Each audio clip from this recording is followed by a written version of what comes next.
another great has passed, Dick Allen, most notably of the Phillies and White Sox. Most remembered for his gargantuan home runs, hit them into insane parts of the old Comiskey Park, allegedly 600 footers. But he's also really well known for his courageous standoff with the Phillies in 1969, specifically.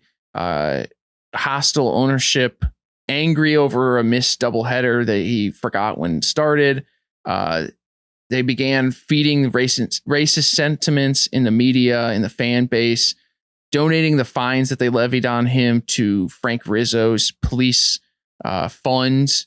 Frank Rizzo, of course, the extremely racist mayor of Philadelphia.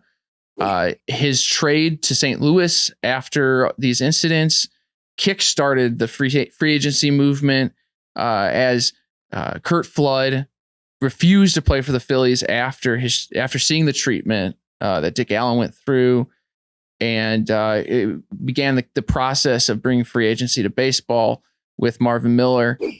And then, of course, Dick has missed out on the Hall of Fame completely unfoundedly. He missed it by one vote in his last selection committee vote, and is assumed to be getting in this year. But the committee was unable to meet because of COVID restrictions. And he was fortunate enough to see his number retired by the Phillies, at least during this COVID shorted season. Didn't get to have it in front of the fans. There was plans to have that. Guys, what do we think? You know, I mean, where's Dick Allen in your personal legacies here? Well, first for me, and this is a prime example of why the Major League Baseball Hall of Fame is utterly worthless. You got a guy, Dick Allen, who not only was he a great for Philly, but he also practically saved the franchise when he went to Chicago White Sox and made them relevant again. And this guy doesn't get into the Hall of Fame. The Hall of Fame is worthless. The rationale for the Hall of Fame in a perfect world to me should be, can you tell the story of baseball without this guy? And you cannot tell the story of baseball without the story of Dick Allen. You know, great stats. Probably would have hit like 50, 60 homers a year in today's juiced ball game. Teammates loved him. Coaches loved him. His peers thought he was the best.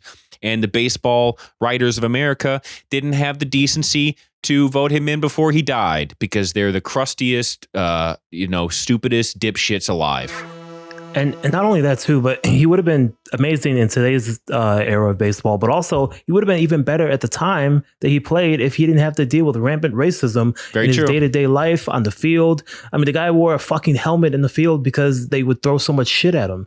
You know, the guy, it's just, it infuriates me because we could have had a dude who was up there with the all-time greats, and we were robbed of that, and he was robbed of a lot of his baseball career and even his life. And he was traded for Curt Flood, and that actually caused the Curt Flood free agency thing within Major League Baseball, and neither him or Curt Flood are in the Hall of Fame.